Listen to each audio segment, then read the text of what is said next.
And let's not make it out to be something that it really isn't. Gary, you know what? We disagree quite often.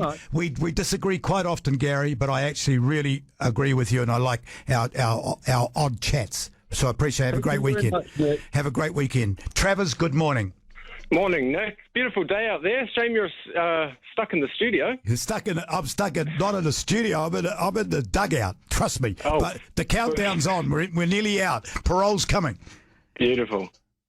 Yeah, look, so it sounds to me like Tory's account of what happened has been credibly refuted, and it sort of reeks to me of this sort of emerging culture we've seen over the last, 5-10 years, which is anytime anyone says something that you don't like, you can simply label it as abuse and retreat from it, and because it becomes adversarial, right? You're having someone being critical of something you're doing, and instead of fighting back, and by that I mean by offering logic and facts and reasoning, you retreat back and you go, you throw in the towel. And so sounds to me like she might have got caught up in the moment and didn't have the skills or was ill prepared to be able to respond to what was being said, threw in the towel and turned around and said, it was abuse, which I think is really poor for someone in a public position.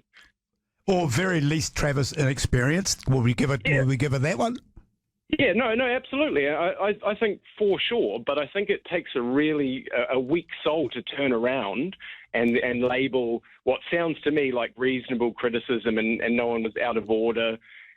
To turn around and label it as abuse and whatnot is, I think, incredibly weak, very poor. I could just imagine myself in that position. So something hard's come up and I can't answer it. Well, I maybe could say, well, look, I can't answer you in the moment because what you're presenting to me is pretty complex, and I need to have a think about it to be able to offer you a good answer. And by good answer, I don't mean just something that you want to hear or something that will appease you.